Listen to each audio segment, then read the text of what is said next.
Israeli airstrike flattens building housing, AP and other media in Gaza City.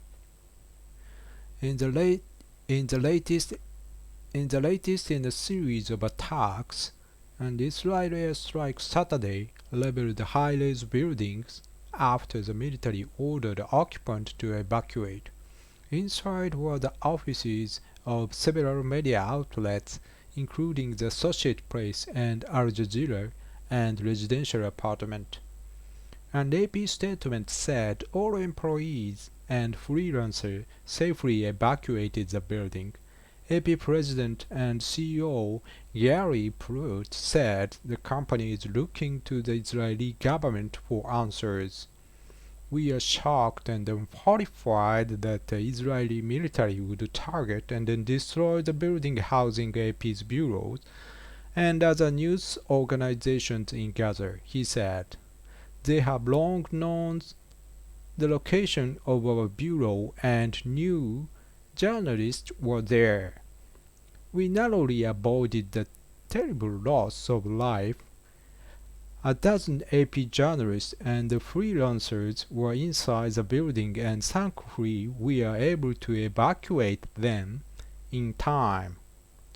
Following the attack, Israel Defense Forces released a statement saying the building was attacked because it was used by Hamas intelligence offices. IDF provided advanced warning to the building's civilian occupant because the fighter's jet attacked, providing sufficient time to evacuate, it said. The building contained civilian media offices which the Hamas terror organization hides behind and uses as human shields, the statement read.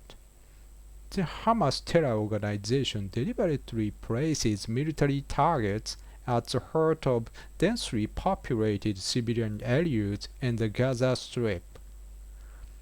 But Pruitt said the AP has called on the Israeli government to bring forth evidence to support that claim. We have had no indication Hamas was in the building or active in the buildings, the CEO said in the statement. This is something we actively check to the best of our ability. We would never knowingly put our journalists at risk. President Biden announced later Saturday that he had spoken with Israeli Prime Minister Benjamin Netanyahu. Biden reaffirmed his strong support for Israel's right to defend itself against rocket attacks from Hamas and other terrorist groups in Gaza. He condemned these indiscriminate attacks against towns and the city across Israel, the White House statement said. The statement stopped short of condemning Israeli airstrikes, but said Biden raised concern about the safety and security of journalists and reinforced the need to ensure their protection. Biden also spoke to Palestinian Authority President Mahmoud Abbas on Saturday and expressed his support for steps to enable the Palestinian people to enjoy the dignity, security, freedom, and economic opportunity that they deserve. The Palestinian Authority has little influence in Gaza.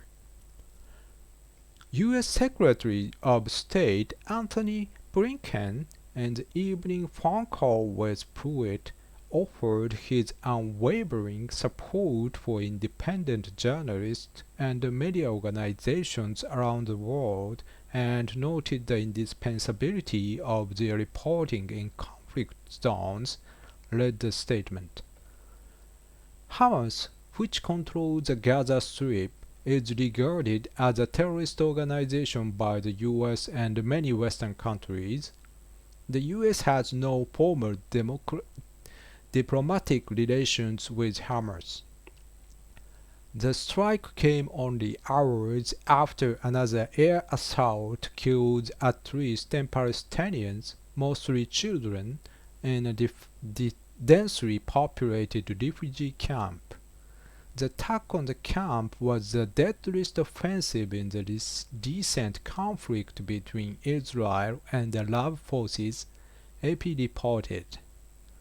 The most recent escalation of conflict began a week ago, with combat and rioting erupting throughout Israel.